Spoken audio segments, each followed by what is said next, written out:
नमस्कार मेरे दोस्तों, कैसे हो आप सब। उम्मीद करता हूं आज का दिन भी आपने किसी न किसी तरह निकाल ही लिया होगा।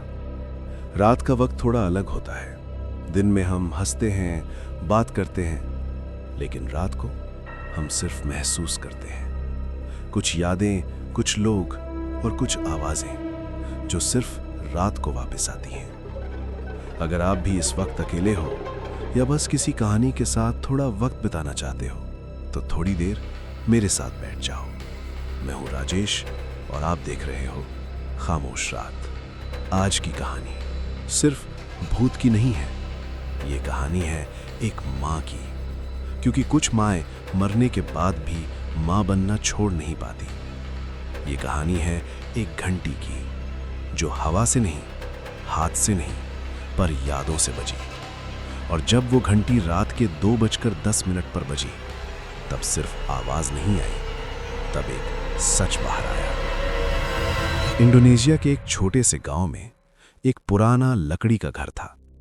घर इतना पुराना था कि बरसात में दीवारें रोती हुई लगती थी। इस घर में 2 बच्चे रहते थे, रीना और उसका छोटा भाई आरिफ, और उनकी माँ सारी देवी। सारी देवी पिछले कई सालों से बीमार थी, लेकिन बीमारी से ज्यादा लोग उसकी आदतों से डरते थे।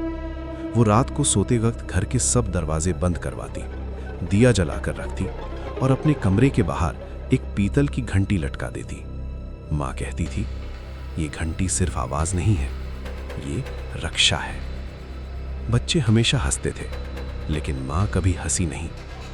एक रात माँ ने खाना नहीं खाया, बस रीना का हाथ पकड़कर बोली, जो भी हो आरिफ का ध्यान रखना।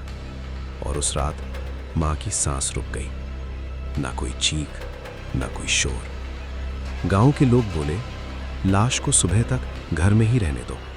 माँ को पिछले कमरे में लिटा दिया गया। घंटी अभी भी कमरे के बाहर लटक रही थी। रात गहरी होती चली गई। रात के 2:10 पर टिंग, रीना की आंख खुल गई। उसने सोचा शायद हवा होगी। फिर टिंग टिंग। इस बार आवाज बिल्कुल पास से आई।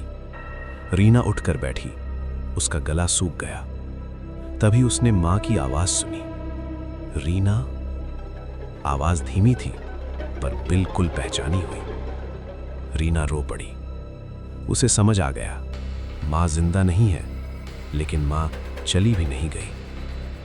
सुबह गांव के सबसे बुजुर्ग ने बताया, सारी देवी एक पुराने रक्षा रिचुअल का हिस्सा थी। घंटी उस रिचुअल का अंतिम हिस्सा है। जब तक बच्चे खुद को संभालना न सीख लें, मां की आत्मा घर छोड़कर नहीं जाती। उस रात के बाद जब भी आरिफ रोता, घंटी हल्की सी बज जाती। जब रीना हिम्मत हारने लगती, घंटी फिर बजती। 1 साल बाद रीना और आरिफ शहर चले गए। घर बंद हो गया।